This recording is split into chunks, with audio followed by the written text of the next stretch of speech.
ബഹുമാനരെ, Shri Abraham Mathew രചിച്ച് സാഹിത്യ പ്രവർത്തക സഹകരണ സംഘം പ്രസിദ്ധീകരിക്കുന്ന അതിൻ്റെ വിൽപ്പന വിഭാഗമായ NBS വഴി വിതരണം ചെയ്തുകൊണ്ടിരിക്കുന്ന ദൈവത്തിൻ്റെ മുറിവുകൾ എന്ന 18 കഥകളുടെ ഒരു സമാഹാരമാണ് ഇന്നിവിടെ പ്രകാശനം ചെയ്യാൻ പോകുന്നത്. SPCSനെ സംബന്ധിച്ച് പറയുമ്പോൾ വളരെ അഭിമാനകരമായ ഒരു വർഷമാണ് ഇത്. 1945 സ്ഥാപിതമായി അതിന് 80 വർഷം പൂർത്തീകരിക്കുന്ന ഒരു വർഷമാണ്. ഈ വേളയിൽ പ്രമുഖരായ 80 എഴുത്തുകാരുടെ പുസ്തകങ്ങൾ പ്രസിദ്ധീകരിക്കുക എന്നുള്ളത് ഞങ്ങളുടെ ഒരു പ്രഖ്യാപിത ലക്ഷ്യമായിരുന്നു. ആ അടിസ്ഥാനത്തിലാണ് ഞങ്ങൾ ശ്രീ എബ്രഹാം മാത്യുവിനെ സമീപിക്കുകയും അദ്ദേഹത്തിൻ്റെ ഈ കഥാസമാഹാരം നമുക്ക് ലഭിക്കുകയൊക്കെ ചെയ്തു. 80 വർഷം പൂർത്തീകരിച്ച SPCSനെ സംബന്ധിച്ച് ഒരു കാലഘട്ടത്തിൽ എഴുത്തുകാർ നേരിടുന്ന പ്രതിസന്ധി, അവർക്ക് പുസ്തകങ്ങൾ പ്രസിദ്ധീകരിക്കാൻ പറ്റാത്ത ഒരവസ്ഥയിൽ എഴുത്തുകാരെ സഹായിക്കുക എന്നുള്ള ലക്ഷ്യത്തോടുകൂടിയാണ് ഇത് 1945 കാരൂരും MP പോളും എല്ലാവരും കൂടി ചേർന്ന് തുടങ്ങിയത്. അത് പല ഘട്ടങ്ങളിൽ, അതിൻ്റെ വളർച്ചയുടെ പല ഘട്ടങ്ങളിലായിട്ട് വന്ന് ഏതാണ്ട് 15,000-ൽ പരം ടൈറ്റിലുകൾ നാളിതുവരെ നമുക്ക് പ്രസിദ്ധീകരിക്കാനായിട്ട് കഴിഞ്ഞിട്ടുണ്ട്. കാലഘട്ടം മാറി നമ്മൾ ഡിജിറ്റൽ യുഗത്തിലേക്ക് മാറിയപ്പോഴത്തേക്ക് പുതിയ തലമുറയ്ക്ക് വേണ്ടത് പുസ്തകങ്ങളെക്കാളുപരിയായിട്ട് ഡിജിറ്റൽ ആയിട്ടുള്ള കാര്യങ്ങളാണെന്ന് മനസ്സിലാക്കിക്കൊണ്ട് 2024 ഒരു ഡിജിറ്റൽ മ്യൂസിയം, അക്ഷര ഭാഷാ സാഹിത്യ മ്യൂസിയം എന്ന് പറയുന്ന ഒരു ഡിജിറ്റൽ മ്യൂസിയം 2024 നവംബർ 26-ന് ബഹുമാനപ്പെട്ട മുഖ്യമന്ത്രി മലയാളികൾക്കായിട്ട് തുറന്നു കൊടുത്തിട്ടുണ്ട്. അതിലേണ്ട 4 ഗ്യാലറികളാണ് ആ ഡിജിറ്റൽ മ്യൂസിയത്തിലുള്ളത്. ഭാഷയുടെ ഉൽപ്പത്തി, മനുഷ്യൻ്റെ ഉൽപ്പത്തി, ഭാഷയുടെ ഉൽപ്പത്തി, അതിൻ്റെ പരിണാമങ്ങൾ തുടങ്ങിയ കാര്യങ്ങൾ പ്രതിപാദിക്കുന്ന ഈ മ്യൂസിയം എന്ന് പറഞ്ഞാൽ ഇന്ത്യയിലെ ഒരു ഭാഷാ മ്യൂസിയം എന്നുള്ള നിലയിൽ മറ്റൊരു ഭാഷയ്ക്കും മറ്റൊരു സംസ്ഥാനത്തിനും അവകാശപ്പെടാൻ കഴിയാത്ത ഒരു മ്യൂസിയമാണ്. 15 കോടി രൂപയാണ് അതിൻ്റെ ഒന്നാം ഘട്ട പ്രവർത്തനങ്ങൾക്കായിട്ട് നമ്മൾ ചെലവഴിച്ചിട്ടുള്ളത്. 15,000 സ്ക്വയർ ഫീറ്റിലാണ് കോട്ടയത്ത് നാട്ടകത്ത് മ്യൂസിയം സ്ഥിതി ചെയ്യുന്നത്. എല്ലാവരും തീർച്ചയായിട്ടും യുവതലമുറപ്പെട്ടവരും എല്ലാവരും കണ്ടിരിക്കേണ്ട ഒരു മ്യൂസിയം തന്നെയാണ്. അതിൻ്റെ രണ്ടാം ഘട്ട പ്രവർത്തനം 14,97,00,000 രൂപയ്ക്ക് കിഫ്ബി ഫണ്ട് അനുവദിച്ചു കഴിഞ്ഞു. അവിടെ കവിത, കഥ, ഗദ്യസാഹിത്യം, വൈജ്ഞാനിക സാഹിത്യം, ലൈബ്രറി തുടങ്ങിയ വിപുലമായ പദ്ധതിയാണ് അവിടെയും ആവിഷ്കരിച്ചിട്ടുള്ളത്. തീർച്ചയായിട്ടും കാലാനുസൃതമായ മാറ്റത്തിനനുസരിച്ചുകൊണ്ട് SPCSും അതിൻ്റെ കർത്തവ്യം നിർവഹിക്കുന്നു എന്നുള്ളതാണ് ഇതിൻ്റെ പ്രത്യേകതയായിട്ട് ഞങ്ങൾക്ക് പറയാനുള്ളത്. ഇന്നിവിടെ ശ്രീ എബ്രഹാം മാത്യുവിൻ്റെ ദൈവത്തിൻ്റെ മുറിവുകൾ എന്ന് പറയുന്ന കഥാസമാഹാരമാണ് പ്രസിദ്ധീകരിക്കുന്നത്. ഇതിൽ പ്രസിദ്ധീകരിക്കുന്നത് ബഹുമാനപ്പെട്ട കേരള നിയമസഭയുടെ പ്രതിപക്ഷ നേതാവ് ശ്രീ VD സതീശൻ അവർകളാണ്. നമുക്കെല്ലാം അദ്ദേഹത്തെ സുപരിചിതനാണ്. വളരെ ക്രിയാത്മകമായ ഒരു പ്രതിപക്ഷം എന്നുള്ള നിലയിൽ അതിന് നേതൃത്വം വഹിക്കുന്ന അദ്ദേഹത്തെ ഏറെ ആദരവോടുകൂടി ഈ യോഗത്തിലേക്ക് ഞാൻ സ്വാഗതം ചെയ്യുകയാണ്. പുസ്തകം ഏറ്റുവാങ്ങുന്നത് സാഹിത്യ പ്രവർത്തക സഹകരണ സംഘത്തിൻ്റെ പ്രസിഡന്റും ഒരു കാലത്ത് ലൈബ്രറി കൗൺസിലിൻ്റെ പ്രസിഡന്റും ഗ്രന്ഥകാരനും അനവധി ഗ്രന്ഥങ്ങൾ രചിച്ചിട്ടുള്ള, ഒരുപക്ഷെ SPCSനെ ഇത്ര ശക്തമായ നിലയിൽ എത്തിക്കുന്നതിൽ നിർണായകമായ പങ്കുവച്ചിട്ടുള്ള ശ്രീ P. കാര്യകുമാർ അവർകളാണ്. ഒരു ഗ്രന്ഥകാരൻ എന്നുള്ള നിലയിൽ അദ്ദേഹത്തിൻ്റെ വൈക്കം സത്യാഗ്രഹ രേഖകൾ എന്ന് പറയുന്ന പുസ്തകം വളരെ പ്രസിദ്ധമാണ്. അദ്ദേഹത്തെയും ഏറെ ആദരവോടെ ഞാൻ ഈ യോഗത്തിലേക്ക് സ്വാഗതം ചെയ്യുക. പിന്നെ ഈ പുസ്തക രചയിതാവ് നമുക്കെല്ലാം അറിയാം, മാതൃഭൂമിയുടെ എഡിറ്ററായിട്ടും കൈരളി TVയുടെ അസോസിയേറ്റ് റിപ്പോർട്ടറായിട്ടും കൈരളി TVയുടെ അസോസിയേറ്റ് എഡിറ്ററായിട്ടും ഒക്കെ പ്രവർത്തിച്ചിട്ടുള്ള അദ്ദേഹം അനവധി അവാർഡുകളും വാങ്ങിയിട്ടുള്ള ആൾ തന്നെയാണ്. അതുപോലെ തന്നെ കഥ, നോവൽ, ബാലസാഹിത്യം, പ്രഭാഷണങ്ങൾ തുടങ്ങിയ 40ഓളം ഗ്രന്ഥങ്ങളുടെ രചയിതാവ് കൂടിയാണ് അദ്ദേഹം.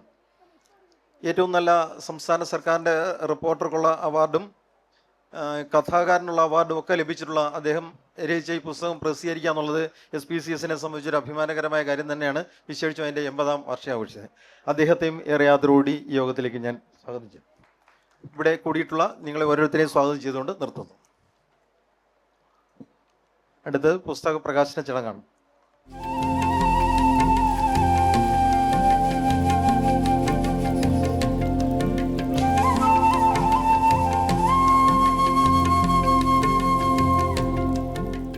ഏറ്റവും പ്രിയങ്കരനായ ശ്രീ പി കെ ഹരികുമാർ, എൻ്റെ പ്രിയ സ്നേഹിതൻ ശ്രീ എബ്രഹാം മാത്യു, ശ്രീ സന്തോഷ് കുമാർ. ശ്രീ എബ്രഹാം മാത്യുവിൻ്റെ ഒരു പുസ്തകം ഞാൻ വളരെയധികം ബഹുമാനിക്കുകയും സ്നേഹിക്കുകയും ഇഷ്ടപ്പെടുകയും ചെയ്യുന്ന ശ്രീ പി കെ ഹരികുമാറിന് നൽകി പ്രകാശനം ചെയ്തതായി ഞാൻ ആദ്യം അറിയിക്കുക. എന്നെ ഈ പരിപാടിക്ക് വിളിച്ചപ്പോൾ ഞാൻ ചോദിച്ചു, പിന്നെ ആരാണെന്ന് ചോദിച്ചപ്പോൾ ഹരികുമാറാണെന്നോ. അപ്പോൾ ഞാൻ എബ്രഹാം മാത്യുവിനോടൊരു നന്ദി പറയും. ഞാൻ പ്രീ ഡിഗ്രിക്ക് പഠിക്കുമ്പോൾ മഹാരാജ് കോളേജിലെ നേതാവായിരുന്നു ശ്രീ പി കെ ഹരികുമാർ. ഞാൻ അന്ന് മുതൽ വളരെ ശ്രദ്ധയോടുകൂടി നോക്കിക്കാണുന്ന ഒരാൾ കൂടിയാണ്. അദ്ദേഹം ഇപ്പോൾ SPCS നേതൃത്വം കൊടുക്കുകയാണ്. SPCS ആണ് ഇത് പബ്ലിഷ് ചെയ്യുന്നത് എന്നറിയുന്നതിൽ സന്തോഷമുണ്ട്. എബ്രഹാം മാത്യുവുമായിട്ടുള്ള ബന്ധം ദീർഘകാലത്തെ ബന്ധമാണ്. കൈരളിയിലെ റിപ്പോർട്ടറായിരുന്ന കാലത്ത്, അതിനു മുമ്പ് മാതൃഭൂമിയിലുള്ള കാലം മുതലുള്ള അറിവാണ്. ഞാൻ എബ്രഹാം മാത്യുവിൻ്റെ ഒരു വായനക്കാരനാണ് എന്ന് പറയുന്നതിൽ എനിക്ക് വളരെയധികം അഭിമാനമുണ്ട്. എല്ലാ കൃതികളും വായിച്ചിട്ടുണ്ടോ എന്ന് ചോദിച്ചാൽ എല്ലാം വായിച്ചിട്ടില്ല. അദ്ദേഹം 40ഓളം കൃതികൾ ഇറക്കിയിട്ടുണ്ട്. പക്ഷെ കുറേ അധികം പുസ്തകങ്ങൾ ഞാൻ വായിച്ചിട്ടുണ്ട്. അതിലെന്നെ ഏറ്റവും സ്വാധീനിച്ചിട്ടുള്ളത് ബൈബിൾ പശ്ചാത്തലമാക്കി അദ്ദേഹം എഴുതിയിട്ടുള്ള പുസ്തകങ്ങളാണ്. കാരണം എൻ്റെ ഒരു ഇഷ്ട വിഷയമാണത്. ബൈബിളിൻ്റെ ചില തീമുകളെ, ചില കഥകളെ, ബൈബിളിനൊരു ഭൂമികയുണ്ട്. അത് ബൈബിൾ നിരന്തരമായി വായിക്കുന്നവർക്ക് മാത്രം മനസ്സിലാക്കാൻ പറ്റാവുന്ന ഒരു ഭൂമികയുണ്ട്. വളരെ അപൂർവം പേരാണ് ആ ഭൂമികയുടെ പശ്ചാത്തലത്തിൽ കഥകൾ എഴുതിയിട്ടുള്ളത്. അങ്ങനെ കഥകൾ എഴുതിയിട്ടുള്ള ഒരാളാണ് എബ്രഹാം മാത്യു. എബ്രഹാം മാത്യുവിൻ്റെ ശ്രദ്ധേയമായ കഥകൾ ധാരാളം കേരളത്തിൽ ചർച്ച ചെയ്യപ്പെടേണ്ട കഥകളുണ്ട്. മലയാള കഥാസാഹിത്യത്തിന് വലിയ സംഭാവനകൾ ചെയ്ത ഒരു വ്യക്തി എന്നുള്ള നിലയിൽ ശ്രീ എബ്രഹാം മാത്യു പരിഗണിക്കപ്പെടുമെന്ന കാര്യത്തിൽ എനിക്ക് യാതൊരുവിധ സംശയമില്ല. എഴുതാൻ വേണ്ടിയിട്ടല്ല അദ്ദേഹം എഴുതുന്നത്. അദ്ദേഹത്തിന് ആ എഴുതാതിരിക്കാൻ പറ്റുമ്പോൾ മാത്രം എഴുതുന്ന ഒരാളാണ് അദ്ദേഹം. എഴുതാതിരിക്കാൻ പറ്റാത്തൊരവസ്ഥയിൽ എഴുത്തുകാരൻ എത്തിച്ചേരും. ചിലപ്പോൾ എഴുതാതിരിക്കാൻ പറ്റില്ല. അത് ആ തീം, അതിൻ്റെ പശ്ചാത്തലം, അതിലെ കഥാപാത്രങ്ങൾ, അതിലെ മുഹൂർത്തങ്ങൾ ഒരു വിങ്ങലായി എഴുത്തുകാരൻ്റെ ഉള്ളിൽ വല്ലാതെ നിറയുന്നൊരു സമയത്താണ് എഴുത്തിലേക്ക് പോകുന്നത്. അല്ലാതെ എഴുതാൻ വേണ്ടിയിരിക്കുന്ന ആളുകളുണ്ട്. ആ കൂട്ടത്തിലല്ല, ആദ്യത്തെ ഗണത്തിൽപ്പെട്ട ഒരാളാണ്. അത് അദ്ദേഹത്തിൻ്റെ പുസ്തകങ്ങളും അദ്ദേഹത്തിൻ്റെ കഥകളും വായിക്കുന്ന ഒരാൾക്കേ മനസ്സിലാവുള്ളൂ. എഴുതാൻ വേണ്ടി എഴുതിയതല്ല, ഉള്ളിലെ വിങ്ങൽ കൊണ്ട് എഴുത്തുകാരൻ്റെ ഉള്ളിലെ ആ തീം നിറഞ്ഞു നിൽക്കുന്ന സമയത്ത് എഴുതിയതാണ്. ഇതും അതുപോലുള്ള നല്ല കഥകളുള്ള ഒരു കഥാസമാഹാരമാണ് ഈ ദൈവത്തിൻ്റെ മുറിവുകൾ. ദൈവത്തിൻ്റെ മുറിവുകൾ എന്ന് പറയുന്ന കഥ തന്നെ വളരെ രസകരമായ ഒരു ഇൻ്റലക്ച്വൽ ഡിസ്കഷനാണ് വേണമെങ്കിൽ, അല്ലേ? ഇന്നത്തെ കാലത്തൊക്കെ നടക്കുന്ന, ഇന്നത്തെ ഈ ഡിജിറ്റൽ മീഡിയയുടെ എല്ലാം കാലത്ത് നടക്കുന്ന ഒരു ചർച്ചയാണ്. ഒരു ഇടതുപക്ഷ നിരൂപകൻ, ഒരു വലതുപക്ഷ നിരൂപകൻ, ഒരു വലതു വിരുദ്ധ നിരൂപകൻ, ഒരു മതവിദ്യാർത്ഥി എന്നൊക്കെ പറഞ്ഞ് 3-4 പേരിയ്ക്കുകയാണ്. അതിൽ മോട്ടിവേറ്ററുണ്ട്. അതിൽ പറയുന്ന ഒരു തീം, ഏറ്റവും രസകരമായിട്ടുള്ളൊരു തീമാണ് ദൈവത്തിൻ്റെ വികൃതികൾ. ഞാൻ ദൈവമാകുന്നു എന്നാണ്. ഞാൻ എന്ത് വേണമെങ്കിലും ആണെന്ന് പറയാം, അല്ലേ? ഞാൻ എഴുത്തുകാരനാണെന്ന് പറയാം, ഞാൻ രാഷ്ട്രീയക്കാരനാണെന്ന് പറയാം, ഞാൻ പ്രൊഫഷണലാണെന്ന് പറയാം, ഡോക്ടറാണെന്ന് പറയാം, എഞ്ചിനീയറാണെന്ന് പറയാം. തെളിയിക്കാനൊന്നും പോകണ്ട. ഞാൻ ദൈവമാകുന്നു എന്ന് പറഞ്ഞാൽ എന്തു വെച്ച് തെളിയിക്കുമെന്നുള്ള ഞാനൊരു സെറ്റയറായിട്ടാണ് എന്നെ കാണുന്നത്, ദൈവത്തിൻ്റെ വികൃതികൾ എന്നുള്ളത്. പക്ഷെ വളരെ പ്രധാനപ്പെട്ട ചില തീമുകൾ അതിനകത്ത് മുന്നോട്ട് വയ്ക്കുന്നു. ഇതിൽ ആദ്യത്തെ കഥ അമ്മ എന്ന് പറഞ്ഞാൽ നമ്മുടെ കണ്ണ് നിറയും. നമ്മൾ ഒരുപാട് അമ്മമാരെ തെരുവുകളിൽ വിഴുപ്പ് പാണ്ഡങ്ങളുമായി വഴിയരികിൽ കിടക്കുന്ന, കട അടച്ചു കഴിയുമ്പോൾ കടത്തിണ്ണകളിലേക്ക് അലഞ്ഞെത്തുന്ന അമ്മമാരെ നമ്മൾ ധാരാളം കണ്ടിട്ടുണ്ട്. അമ്മമാർ ഒറ്റയ്ക്ക് നമുക്ക് അവരുടെ രൂപം തന്നെ നമ്മുടെ മനസ്സിലുണ്ട്. ആ രൂപം, ഒരമ്മ വരികയാണ്. ആ കഥ എന്ന് പറയുന്നത് നമ്മുടെ മനസ്സിൽ ഒരുപാട് വിങ്ങലുണ്ടാക്കുന്ന ഒരു കഥയാണ്. നമ്മൾ ഓരോ അമ്മമാരും അവിടെ എത്തിച്ചേരാൻ, ഈ കടത്തിണ്ണയിൽ രാത്രി അന്തി ഉറങ്ങാൻ, കുറച്ച് മണ്ണെണ്ണയുമായി വിളക്ക് കത്തിക്കാൻ വേണ്ടി അവിടെ എത്തിച്ചേരുന്നതിൻ്റെ ഒരു പശ്ചാത്തലമുണ്ട്. അത് ഇതിൽ വളരെ ഭംഗിയായിട്ടാണ് ആ അമ്മ അവിടെ എത്തിച്ചേർന്നിരിക്കുന്നത്. മകൻ ഒരു ക്രിമിനലാണെന്ന് സംശയിച്ച് പോലീസ് അവരെ അധിക്ഷേപിക്കുകയും അവരോട് ചോദ്യങ്ങൾ ചോദിക്കുകയും അവരെ ഇൻട്രോഗേറ്റ് ചെയ്യുകയും അവസാനം 70 വയസ്സ് കഴിഞ്ഞ ഈ അമ്മ കൈ നിലത്ത് വെക്കാൻ പറയാം. ഈ അമ്മയുടെ കയ്യിൽ ഒരു ഉദ്യോഗസ്ഥൻ അമർത്തുകയാണ്. സത്യം പറഞ്ഞാൽ വലത് കൈ, അല്ലേ? വലത് കൈക്ക് മീതെയാണ് ബൂട്ട്സ് ഇട്ട് അമർത്തുന്നത്. നമ്മുടെ കൈ വേദനിക്കും അത് വായിക്കുമ്പോൾ. നമ്മുടെ കൈ, അമ്മയുടെ ബോധം പോയി, ബോധം കേട്ട് ഉണരുമ്പോൾ കൈ അനക്കാൻ വയ്യാതിരിക്കുകയാണ്. അവർക്ക് അറിയാൻ പാടില്ലാത്തൊരു കാര്യം അവരിൽ നിന്ന് കവർന്നെടുക്കാൻ പോലീസിൻ്റെ രീതിയിൽ ഒരു അമ്മയെ ഭേദ്യം ചെയ്യുന്നതാണ് ശാരീരികമായി. അത് ശരിക്ക് ഒരു വല്ലാത്ത ഒരു 70 വയസ്സ് കഴിഞ്ഞ ഒരാളോട്, ഒരു സ്ത്രീയോട്, ഒരു അമ്മയോട് ഒരു പോലീസ് ചെയ്യുന്ന ക്രൂരതയാണ്. ഞാൻ പറഞ്ഞല്ലോ, നമ്മുടെ കൈ നമുക്ക് വേദനിക്കും. അതുപോലെയാണ് അത്, അത്ര മനോഹരമായിട്ടാണ് അത് എഴുതിയിരിക്കുന്നത് അദ്ദേഹം. അതുപോലെ തന്നെ ഒരു കഥയാണ്. ഇന്നത്തെ കാലഘട്ടത്തിലെ പലതും റിഫ്ലക്റ്റ് ചെയ്യുന്ന ഒന്നാണ് സൈക്കിൾ സഞ്ചാരി എന്ന് പറയുന്ന കഥ.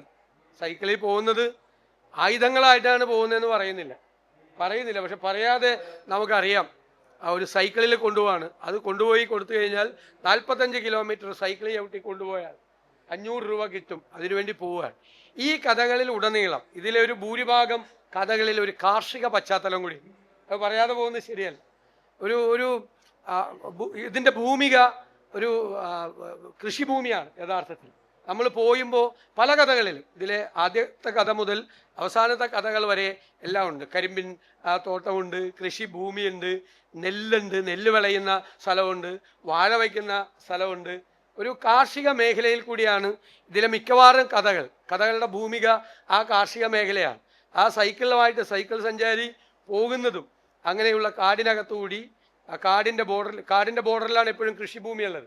ആ കൃഷിഭൂമിയിൽ കൂടി നമുക്കത് പോകുമ്പോൾ നമുക്ക് അതിലെ കൂടെ സഞ്ചരിക്കുന്ന ഒരു ഫീല് നമുക്ക് ഗതാഗതത്തിൽ നൽകുന്നുണ്ട്. അതിലെ കൂടെ സഞ്ചരിക്കുകയാണെന്നുള്ളൊരു ഫീല് നമുക്ക് പ്രത്യേകമായിട്ട് നമുക്ക് അതിൻ്റെ അകത്ത് തരും. അത് ഒരു വളരെ വ്യത്യസ്തമായ, നമ്മൾ ഈ പുസ്തക പ്രകാശനം ചെയ്യുമ്പോൾ കഥ പറയാൻ പാടില്ല, പെരിഫറലായിട്ട് പറയാൻ പാടില്ല.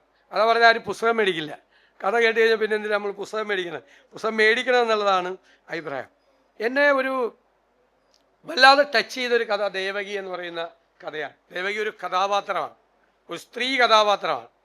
അത് വളരെ മനോഹരമായിട്ടാണ് ആ സ്ത്രീ കഥാപാത്രത്തെ പ്ലേസ് ചെയ്തിരിക്കുന്നത്. അതൊരു കഥാപാത്രമായിട്ട് നിറഞ്ഞു നിൽക്കും. നമ്മൾ വളരെ അപൂർവമായി കാണുന്ന, വളരെ അപൂർവം, റെയർസ് ഇൻ ദ റെയർ എന്ന് നമ്മൾ പറയില്ലേ, അതുപോലെ അപൂർവമായി കാണുന്ന ഒരു സ്ത്രീ കഥാപാത്രമാണ്. ഭയങ്കര ബോൾഡായിട്ടുള്ള ഒരു കഥാപാത്രത്തെയാണ് അതിലൂടെ അവതരിപ്പിക്കുന്നത്. ഒരു കുട്ടി നോക്കിക്കാണുന്നത് പോലെയാണ്, ഒരു സ്കൂളിൽ പഠിക്കുന്ന ഒരു കുട്ടി നോക്കിക്കാണുന്നത് പോലെ കളിയാക്കുകയും പരിഹസിക്കുകയും ഒക്കെ ചെയ്യുന്ന ഒരു സ്ട്രോങ് ആയിട്ടുള്ള ഒരു ക്യാരക്ടറാണ്. അപ്പോൾ സമൂഹത്തിൽ അതുപോലെ ഒരുപാട് ബുദ്ധിമുട്ടുകൾ ഉണ്ടാകുന്ന, ആദ്യത്തെ ഭർത്താവ് ഉപേക്ഷിച്ചു പോകുമ്പോൾ, മനഃപൂർവ്വം ഉപേക്ഷിച്ചു പോകുമ്പോൾ അയാളുള്ള ദേഷ്യത്തിന് പട്ടിക്ക് അയാളുടെ പേരിടുന്നതാണ്. പക്ഷെ പട്ടി വല്ലാതെ സ്നേഹിക്കുകയാണ്. അപ്പോൾ ഈ പേര് മാറ്റണമെന്നുണ്ട്, പേര് മാറ്റിയാൽ പട്ടിക്ക് ഇഷ്ടപ്പെടുമെന്നുള്ള ഒരു പേടിയാണ്. അതൊക്കെ വളരെ രസകരമായിട്ടാണ് ഈ കഥാപാത്രത്തെ ഈ കഥയിൽ അവതരിപ്പിച്ചിരിക്കുന്നത്.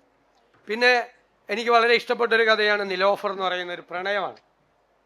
പ്രണയ കഥകൾ എഴുതാൻ ഭയങ്കര മിടുക്കനാണ് എബ്രഹാം മാത്യു. ഞാൻ ഇതിനു മുമ്പും ധാരാളം പ്രണയ കഥകൾ വായിച്ചിട്ടുണ്ട്. അപ്പോൾ ഞാൻ സാധാരണ ഞങ്ങൾ തമ്മിലുള്ള സൗഹൃദ സംഭാഷണങ്ങളിൽ ഞാൻ അദ്ദേഹത്തിൻ്റെ ആ പ്രണയത്തോടുള്ള ഒരു ആഭിമുഖ്യം, എഴുത്തുകാരൻ്റെ ആഭിമുഖ്യത്തെക്കുറിച്ച് ഞാൻ എപ്പോഴും ഞങ്ങൾ തമ്മിൽ സംസാരിക്കാറുള്ളതാണ്.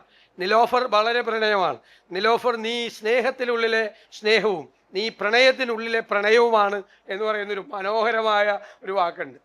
പ്രണയമുള്ള ഒരുപാട് പേർക്ക് ആ പ്രണയിക്കുന്നവരോട് പറയാൻ പറ്റാവുന്നൊരു നല്ല വാചകമാണ്.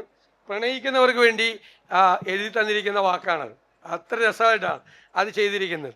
എനിക്കതിൽ ടച്ച് ചെയ്തത്, ഞങ്ങൾ കോളേജിൽ പഠിക്കുമ്പോൾ കൊച്ചി നഗരത്തിൽ ഞങ്ങൾ പാടിക്കൊണ്ട് നടന്നിരുന്നൊരു പാട്ടുണ്ട്. ബോണി എമ്മിൻ്റെ വളരെ പ്രശസ്തമായ by the rivers of Babylon, അല്ലേ? നിങ്ങളൊക്കെ ഞങ്ങളുടെ സീനിയേഴ്സാണ്. ശ്രീ വേണു രാജാമണിയും ഹരികുമാരൊക്കെ ഞങ്ങളുടെ സീനിയേഴ്സാണ്. പക്ഷേ 78 പുറത്തിറങ്ങിയ ആൽബമാണ് ബോണി എമ്മിൻ്റെ. അപ്പോൾ അതും ബൈബിളിൻ്റെ ഒരു പശ്ചാത്തലമുണ്ട് യഥാർത്ഥത്തിൽ. കാരണം ബൈബിൾ കഥയിൽ യഥാർത്ഥ അവരുടെ നാട്ടിൽ നിന്ന് ബാബിലോണിലേക്ക് പുറത്താക്കപ്പെട്ട ജൂതന്മാരുടെ സങ്കടമാണ്. അവർ ബാബിലോൺ റിവറിൻ്റെ കരയിൽ കൊണ്ട് സിയോണിനെ ഓർത്ത് വിതുമ്പുന്നതാണ്. അതാണ് ബോണി എമ്മിൻ്റെ അതിമനോഹരമായ, ലോകം മുഴുവൻ ഹിറ്റായിട്ടുള്ള, വളരെ പ്രശസ്തമായിട്ടുള്ള ഗാനം. എനിക്ക് ഗ്രഹാതുരത്വം നിറഞ്ഞ സ്മരണകൾ ആ പാട്ട് കേട്ടപ്പോൾ, ബോണി എമ്മിൻ്റെ ഈ പാട്ട് കേട്ടപ്പോഴുണ്ടായി. By the rivers of Babylon where we sat together, അല്ലേ? യാ എന്ന് പറഞ്ഞിട്ടാണ്. പിന്നെ പറയുന്നത് we wept, we remembered Zion എന്ന് പറഞ്ഞിട്ട്. അതാണ് സിയോണിനെ കുറിച്ച് ഓർത്ത് ഞങ്ങൾ ബാബിലോൺ നദിക്കരയിലിരുന്ന് ഞങ്ങൾ വിതുമ്പി എന്നാണ്. അതിമനോഹരമായ പാട്ടാണ്, ലോകം മുഴുവൻ സ്വാധീനിച്ച അതുണ്ട്. അത് ഈ അതൊരു പ്രണയവുമായി അതിനെ കണക്ട് ചെയ്തിട്ട് അതിമനോഹരമായിട്ടാണ് ആ ബോണിയമ്മിൻ്റെ പാട്ട് ഇതിനെ ചെയ്തിരിക്കുന്നത്. ഞാൻ ദീർഘിപ്പിക്കുന്നില്ല, ഹരികുമാറിനോട് സംസാരിക്കാനുള്ളതാണ്. ഒരെണ്ണവും കൂടി, സലീം നീ വിളക്കാകുന്നു എന്ന് പറയുന്ന സ്നേഹബന്ധത്തെക്കുറിച്ച് ഉള്ള അതിമനോഹരമായ ഒരു കഥ, സലീം നീ വിളക്കാകുന്നു എന്ന് പറയുന്ന കഥ. അതിൽ വളരെ പ്രധാനമായ സൗഹൃദം, എങ്ങനെയെല്ലാം സൗഹൃദമാകാം, ആ സൗഹൃദം ഏതെല്ലാം തലത്തിൽ പോകാം. ഇന്ന് നമ്മുടെ നാട്ടിൽ നടക്കുന്ന ഈ വിദ്വേഷ ക്യാമ്പയിൻ, അതിനെക്കുറിച്ച് പറയാതെ പറയുന്നുണ്ട്. വിദ്വേഷത്തിൻ്റെ ക്യാമ്പയിൻ, മറ്റു മതവിഭാഗത്തിൽപ്പെട്ട ആളുകളെ ശത്രുക്കളായി കാണാൻ പഠിപ്പിക്കുന്ന ഒരു ഹേറ്റ് ക്യാമ്പയിൻ ഡയറക്റ്റായിട്ടും ഇൻഡയറക്റ്റായിട്ടും നമ്മുടെ പൊതുസമൂഹത്തിലുണ്ട്. അതിൽ സലീം നീ വിളക്കാവുന്നു എന്ന് പറയുന്ന അതിമനോഹരമായ ഒരു സൗഹൃദത്തിൻ്റെ ഒരു കഥയുണ്ട്. എൻ്റെ അവസാന വാചകം വായിച്ച് ഞാൻ അവസാനിപ്പിക്കുകയാണ്. എനിക്കത് വല്ലാതെ ഒരു ഫീലുണ്ടായി. പരമകാരുണികനായ ദൈവം കെട്ടുപോകാത്ത വെളിച്ചവുമായാണല്ലോ നിന്നെ ഭൂമിയിലേക്ക് അയച്ചത്. നിന്റെ കണ്ണുകൾ 2 ദീപനാളങ്ങളാകുന്നു. സുഹൃത്തിനെ പറ്റി പറയുന്ന അടുത്തത്, കൊടുങ്കാറ്റിലും അത് കെട്ടുപോവുകയില്ല, സ്വന്തം സഹോദരൻ അത് ഊതിക്കെടുത്തും വരെ. എന്തൊരു മനോഹരമായ കൺക്ലൂഷനാണ് ആ കഥയ്ക്ക് കൊടുത്തിരിക്കുന്നത്. ദൈവം അയച്ചിരിക്കുന്നത് വെളിച്ചമായിട്ടാണ്, അല്ലേ? എല്ലാ മതഗ്രന്ഥങ്ങളിലും വെളിച്ചത്തെക്കുറിച്ചാണ്, ബൈബിളിലും ഖുർആനിലൊക്കെ വെളിച്ചത്തെക്കുറിച്ചാണ് പറഞ്ഞത്. പരമകാരുണികനായ ദൈവം നമ്മളെ അയച്ചിരിക്കുന്നത് വെളിച്ചമായിട്ടാണ്. നിന്റെ കണ്ണ് 2 ദീപനാളങ്ങളായി തിളങ്ങുകയാണ്. ഒരു കൊടുങ്കാറ്റിലും അത് കെട്ടുപോയില്ല. സ്വന്തം സഹോദരൻ എന്ന് വെച്ചാൽ സുഹൃത്താണ്, സുഹൃത്ത് സഹോദരൻ കൂടിയാണ്, അത് ഊതിക്കെടുത്തുന്നത് വരെ എന്നുള്ള. എത്ര പെട്ടെന്ന് സൗഹൃദങ്ങൾ ഇല്ലാതായി മാറാം. സൗഹൃദങ്ങൾ നൽകുന്ന കരുത്തെന്താണ്? ആ സൗഹൃദങ്ങൾ ഇല്ലാതാവുമ്പോൾ ഉള്ള ഒരു വിരഹം എന്ന് പറയുന്നത് പോലെ തന്നെയുള്ള മറ്റൊരു വികാരമാണ് സൗഹൃദങ്ങൾ അണയുമ്പോൾ. അങ്ങനെ മനുഷ്യ അനുഭവങ്ങളെക്കുറിച്ച്, മനുഷ്യൻ്റെ ഭാവങ്ങളെക്കുറിച്ച് ഒരു കഥാകാരൻ സമൂഹത്തെ ഒബ്സർവ് ചെയ്തുകൊണ്ട്, നിരീക്ഷിച്ചുകൊണ്ട് എഴുതിയ കഥകളുടെ സമാഹാരമാണ്. ഞാൻ അഭിമാനത്തോടു കൂടി വായനക്കാരുടെ മുന്നിലേക്ക് ഈ ദൈവത്തിൻ്റെ മുറിവുകൾ സമർപ്പിക്കും.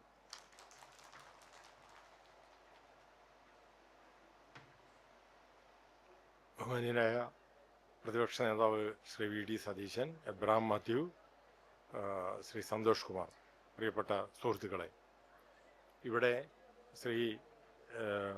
പ്രതിപക്ഷ നേതാവായിട്ടുള്ള വി.ഡി. സതീശൻ ഈ പുസ്തകത്തെ സംബന്ധിക്കുന്ന ഒരുതരം വിശദാംശങ്ങളിലേക്കുള്ള പരാമർശങ്ങൾ നടത്തി കഴിഞ്ഞതാണ്. എബ്രഹാം മാത്യുവിൻ്റെ പല പുസ്തകങ്ങളും NBS പ്രസിദ്ധീകരിച്ചിട്ടുണ്ട്. എബ്രഹാം മാത്യു തൻ്റെ പ്രായത്തെ അതിലംഘിച്ചു പടർന്ന എഴുത്ത് നടത്തിയിട്ടുള്ള ഒരു കഥാകാരനാണ്, നോവലിസ്റ്റാണ്. അങ്ങനെ എബ്രഹാം മാത്യുവിന് ഗദ്യത്തിൽ എന്ത് സാധിക്കും എന്ന് നമുക്ക് പറയാൻ സാധിക്കുകയില്ല, പറയേണ്ട കാര്യമില്ല. അതിനപ്പുറത്തേക്ക് നമ്മളൊരു കാര്യത്തെക്കുറിച്ച് അദ്ദേഹം എഴുതുകയോ പറയുകയോ ചെയ്താൽ നമ്മൾ കരുതുന്നതിനും അപ്പുറത്തായിരിക്കും അതിൻ്റെ സ്ഥാനം, അല്ലെങ്കിൽ അങ്ങനെയായിരിക്കും എബ്രഹാം മാത്യു വെളിപ്പെടുത്തുന്നത്. മാത്രവുമല്ല, എത്രയോ കാലങ്ങളായി വളരെ ചെറുപ്രായത്തിൽ എഴുത്തു തുടങ്ങിയതാണ്.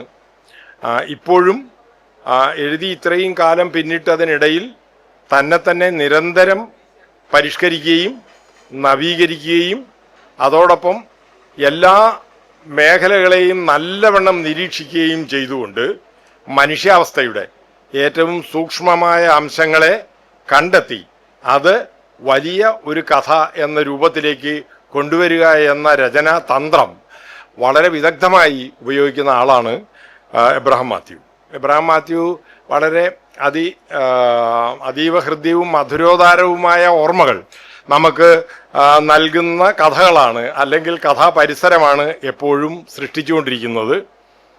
അദ്ദേഹം പിന്നെ ഈ കഥകളെയെല്ലാം ഓർമ്മിപ്പിക്കുന്ന തരത്തിലുള്ള ചാനൽ ജീവിതവും അദ്ദേഹത്തിനുണ്ടായിരുന്നു. ഇതിനെയെല്ലാം സാമ്യപ്പെടുത്തുന്ന തരത്തിൽ എബ്രഹാം മാത്യു കുമ്പസാരം എന്ന് പറയുന്ന ഒരു പരമ്പര ചെയ്തിരുന്നു കൈരളി TV-യിൽ ഒരു കാലത്ത്. ഒരു മെഴുകുതിരി വെളിച്ചത്തിൽ പ്രശസ്തരായ പലരോടുമുള്ള സംഭാഷണമാണ്, ചോദ്യങ്ങളാണ്, അതുപോലെ തന്നെ സംവാദങ്ങളാണ്, പിന്നെ സ്വകാര്യമായ പറച്ചിലുകളാണ്. ഇതെല്ലാം കൂടെ ഇടകലർന്ന അത് പുസ്തകമായിട്ടുണ്ട്.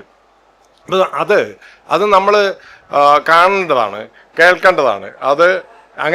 അത് സംബന്ധിച്ച് എന്തെല്ലാം കാര്യങ്ങളാണ് നമുക്ക് വേണമെങ്കിൽ പറയാവുന്നത്. ഇതൊക്കെ താരതമ്യപ്പെടുത്തുന്ന വളരെ വളരെ സാന്ദ്രവും മൃദുലവും അതിനോടൊപ്പം അതികഠിനവുമായ ഒരു സർഗാത്മക ജീവിതത്തിൻ്റെ ഉടമയാണ്.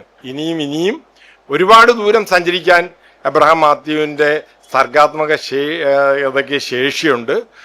അതിൻ്റെ ഒരു പരിധി മാത്രമാണ് ഈ പുസ്തകം.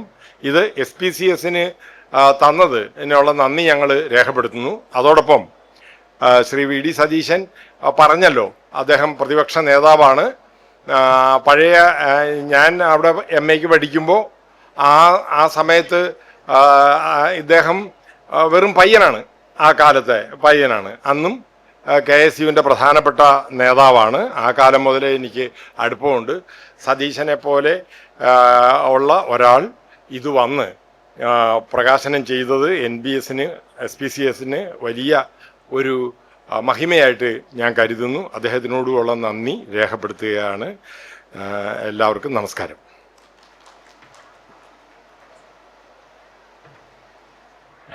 മറുപടി പ്രസംഗത്തിനായിട്ട് എബ്രഹാം മാത്യു അവരെ ക്ഷണിക്കുന്നു. പ്രിയപ്പെട്ട സുഹൃത്തുക്കളെ, വളരെ അഭിമാനത്തോടു കൂടിയാണ് ഞാൻ നിൽക്കുന്നത്. എൻ്റെ മനസ്സിൻ്റെ കോണിൽ എന്നെ ചിരപ്രതിഷ്ഠ നേടിയ 2 സുഹൃത്തുക്കളാണ് പ്രകാശനം ചെയ്തതും ഏറ്റുവാങ്ങിയതും. ശ്രീ സതീശൻ ഈ പുസ്തകം അവതരിപ്പിച്ചത് ഒരു എഴുത്തുകാരൻ മറ്റൊരു എഴുത്തുകാരനെ വിലയിരുത്തുന്ന മാതൃകയിലാണ്. അദ്ദേഹത്തിൻ്റെ വായനയുടെയും നിരീക്ഷണത്തിൻ്റെയും സർഗാത്മകതയുടെയും നിക്ഷേപമാണ്, പ്രതിഫലനമാണ് ഓരോ വാക്കുകളിൽ നിന്നും ഞാൻ കണ്ടത്. എന്നെ സംബന്ധിച്ചിടത്തോളം അദ്ദേഹത്തിൻ്റെ ഈ രീതിയിൽ ഒരു പുതുമ ഞാൻ കാണുന്നില്ല. കാരണം വായനയുടെ, ചിന്തയുടെ, സംവാദങ്ങളുടെ ജനാധിപത്യ മാതൃക കൂടിയാണ് ശ്രീ VD സതീശൻ. അദ്ദേഹം വായിക്കുക മാത്രമല്ല, വായിക്കുന്നതിനെ ഓർത്ത് പിന്നീട് നമ്മോട് പങ്കുവെക്കാൻ കൂടി അദ്ദേഹം വല്ലാത്ത സ്വാഭാവികത കാണിക്കുന്ന ഒരു സഹൃദയനാണ്. എന്നെപ്പോലെയുള്ള ആളുകൾ പലത് വായിച്ചും മറന്നു പോകും.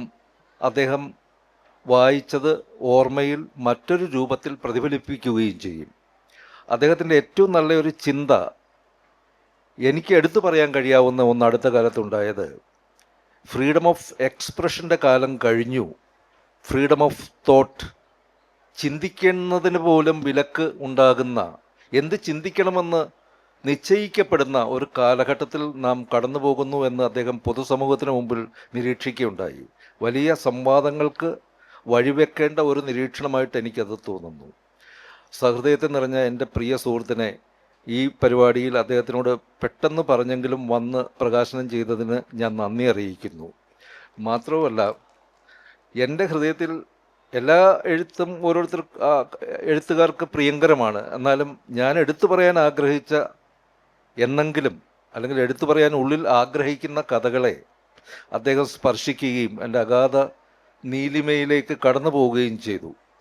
അത് എന്നോടുള്ള അദ്ദേഹത്തിൻ്റെ ഒരു ആത്മബന്ധം കൂടിയാണ്, അതുകൊണ്ട് കൂടിയാണെന്ന് ഞാൻ കരുതുന്നു. ആ സ്മരണയോടുകൂടി ഞാൻ അദ്ദേഹത്തിൻ്റെ നന്ദി വാക്കുകൾ അവസാനിപ്പിക്കുന്നു. ശ്രീ PK ഹരികുമാർ ഇതുപോലെ തന്നെ വളരെ ലൈക്ക് മൈൻഡഡ് ആയിട്ടുള്ള എൻ്റെ പഴയ സ്നേഹിതനാണ്. രാഷ്ട്രീയാതിർത്തികളെ ഭേദിക്കുന്ന സ്നേഹബന്ധമാണ് വേണ്ടത് എന്ന് വിശ്വസിക്കുന്ന ഒരു മാധ്യമപ്രവർത്തകനായിരുന്നു പണ്ടും ഇന്നും ഞാൻ. ഹരികുമാർ അങ്ങനെയുള്ള ഒരു സുഹൃത്താണ്. അദ്ദേഹത്തിൻ്റെ സഹൃദയത്തെ അദ്ദേഹത്തിന് എപ്പോഴും ഒരുപാട് പ്രിയങ്കരായ സുഹൃത്തുക്കളെ സംഭാവന നൽകിയിട്ടുണ്ട്, അനേകം ശത്രുക്കളെയും എന്ന് ഞാൻ പറയാൻ ആഗ്രഹിക്കുന്നു. ശ്രീ T പത്മനാഭൻ PK ഹരികുമാറിനെ കുറിച്ചൊരു ചെറുകഥ എഴുതിയിട്ടുണ്ട്. രവിയുടെ കല്യാണം എന്നാണ് ആ കഥയുടെ പേര്. ക്യാമ്പസിൽ കത്തി നിന്നിരുന്ന ഹരികുമാറിൻ്റെ കല്യാണത്തിന് FACTയിൽ അന്ന് ഉദ്യോഗസ്ഥനായിരുന്ന T പത്മനാഭൻ പങ്കെടുക്കാൻ കോട്ടയത്തേക്ക് വരുന്നതാണ് കഥാസന്ദർഭം. എന്നെപ്പോലെയുള്ള സുഹൃത്തുക്കളുടെ മനസ്സിൽ മാത്രമല്ല, വലിയ എഴുത്തുകാരുടെ ഉള്ളിലും ഒരു കഥാപാത്രമായി എൻ്റെ പ്രിയ സുഹൃത്തുണ്ട് എന്നതിൽ ഞാൻ അഭിമാനിക്കുന്നു. SPCS ഈ പുസ്തകം ഏറ്റെടുത്തു.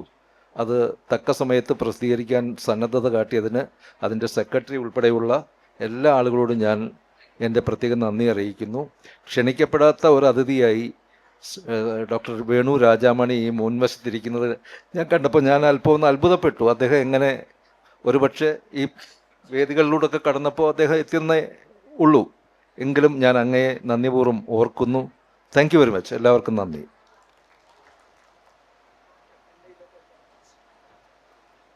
നന്ദി പ്രകാശിപ്പിക്കാനായിട്ട് SPCSN പബ്ലിക്കേഷൻ മാനേജർ അനൂപിനെ. അനൂപ്.